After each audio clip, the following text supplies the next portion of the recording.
बच्चों, आज हम लोग फिजिक्स के एक बहुत ही प्यारे चैप्टर पे पढ़ने जा रहे हैं और उससे समझने जा रहे हैं, जिसका नाम है the human eyes and the colourful world. इंसानी आँख और रंगीन संसार। तो ह्यूमन आइज को सबसे पहले पढ़ेंगे, क्योंकि ह्यूमन आइज जो है वो one of the most valuable and sensitive sense organ, बहुत ही वैल्यू वाला और बहुत ही सेंसिटिव, यानी सेंस को जो 5 सेंस ऑर्गन है उसमें आइज़ का भी आता है, इसलिए इसको सेंस ऑर्गन में रखा गया। और ये कलर को पहचानने का, चीज़ों को देखने का काम करता है, तो इसलिए इसको सेंसिटिव ऑर्गन कहते हैं, क्योंकि ये बहुत ज़्यादा सेंस करता है। इस हमारा कलरफुल जो वर्ल्ड होता है हमारे चारों ओर, इसको देखने का काम करता है। आइज़ को जब क्लोज कर लेते हैं तो हम चीज़ों को सिर्फ स्मेल से पहचान सकते हैं, टेस्ट से पहचान सकते हैं, साउंड से पहचान सकते हैं, टच कर पहचान सकते हैं, लेकिन दुनिया की कलरफुल चीज़ों को नहीं देख सकते हैं। हम चीज़ों को भी नहीं देख सकते हैं और दुनिया के रंगीन नज़ारे को नहीं देख सकते हैं। इसलिए ऊपर वाले ने, भगवान ने हमें एक प्यारी सी चीज़ दी है जिसका नाम है आइज़, जो कि हमें देखने की कैपेसिटी देता है और कलर को पहचानने की कैपेसिटी देता है। आइज़ जो है वो कैमरे की तरह वर्क करता है। ह्यूमन आइज वर्क एज, जैसे हमारा कोई कैमरा वर्क करता है उस तरह से वर्क करता है, क्योंकि इसमें लेंस होते हैं। कैमरा में भी लेंस होता है, बिल्कुल कैमरा में भी लेंस होता है, तो आइज में भी लेंस होता है। आप इसे यहाँ देख सकते हो, ये लेंस है जो सिलियरी मसल से कनेक्ट है, सिलियरी मसल से कनेक्ट क्रिस्टलाइन लेंस, ये लेंस का बना होता है। कैमरा में भी जस्ट लाइक लेंस होता है। इसमें चीज़ है, लेंस पे लाइट इमेज जो फॉर्म होता है on A light sensitive screen. कहाँ पे होता है? एक स्क्रीन होता है बैक एंड पे, जिसको रेटिना नाम दिया गया है।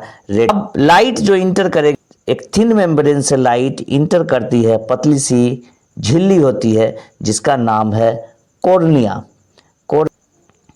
इससे लाइट जो है इंटर करती है और यहाँ पर एक बल्ज किया हुआ ट्रांसपेरेंट और बल्ज का मतलब होता है थोड़ा उठा हुआ आगे की तरफ। आप देख सकते हैं कि आगे की तरफ ये पार्ट फ्रंट में उठा हुआ है, जिसको आई बॉल कहते हैं। आई बॉल पूरा का पूरा जो सिस्टम होता है, ये पूरा का पूरा होल प्रोसेस, ये पूरा सिस्टम ये आई बॉल कहलाता है। और ये बल्ज किया हुआ एक पार्ट होता है, ट्रांसपेरेंट होता है। ये आई बॉल जो होता है वो स्फेरिकल शेप का होता है, ये पूरा का पूरा स्फेरिकल शेप, जिसका डाया जो होता है वो 2.3 सेंटीमीटर का होता है।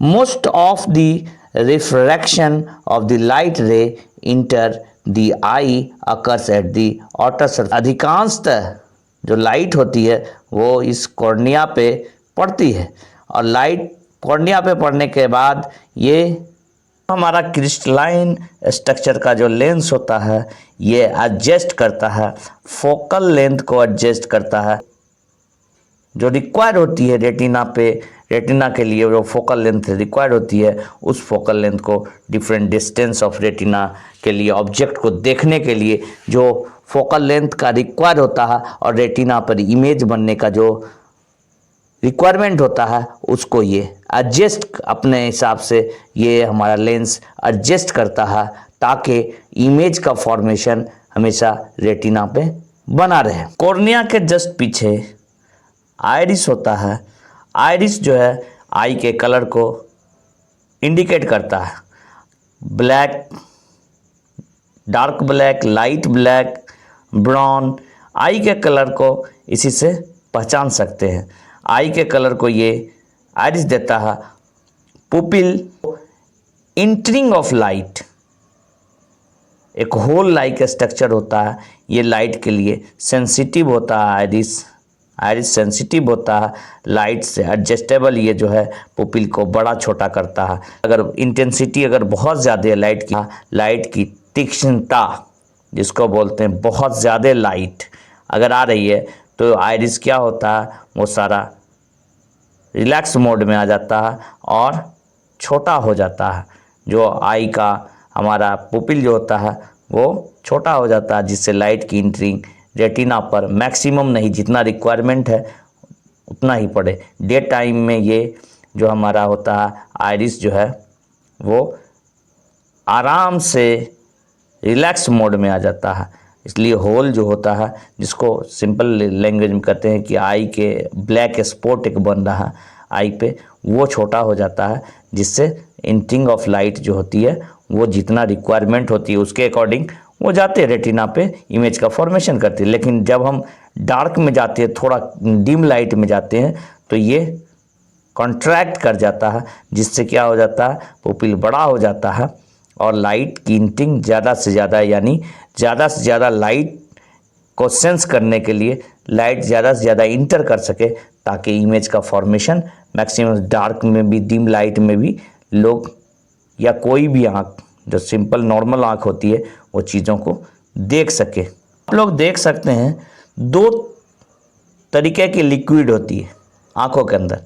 एक लिक्विड होती है between lens and cornea, lens and cornea के बीच में होती है, जिसको एक्वस ऑफ ह्यूमर कहते हैं। और दूसरा जो है लेंस और रेटिना के बीच होता है, जिसको हम ये वाला पूरा पार्ट, जिसको हम विट्रस ऑफ ह्यूमर कहते हैं। और यहाँ पर जो होता है, जो हमारा एक्वस ऑफ ह्यूमर कहलाता है, जो लेंस और कॉर्निया के बीच में होता है।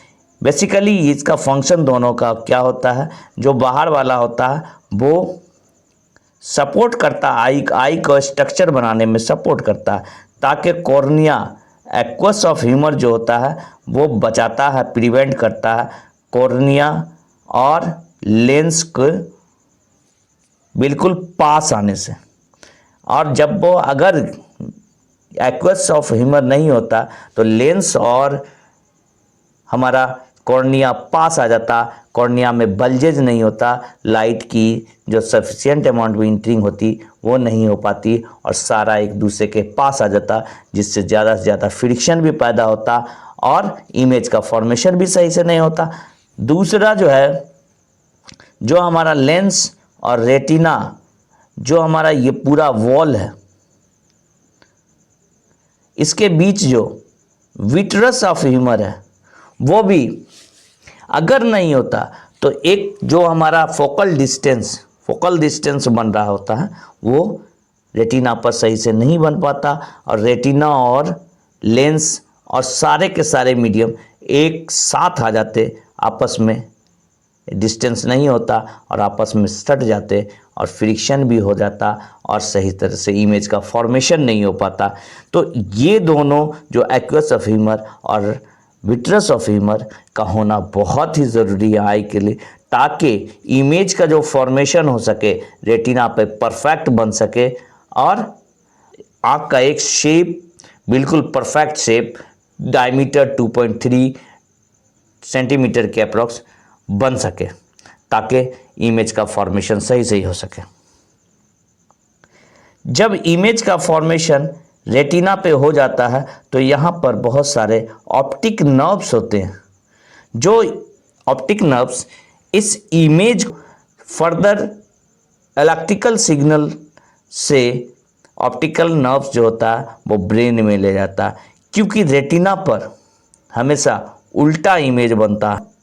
ब्रेन में जाने के बाद ऑप्टिकल नर्व्स के थ्रू जब ये सिग्नल ब्रेन में पहुंचता है तो ब्रेन फर्दर उसको सीधा कर लेता है और सीधा देखता है।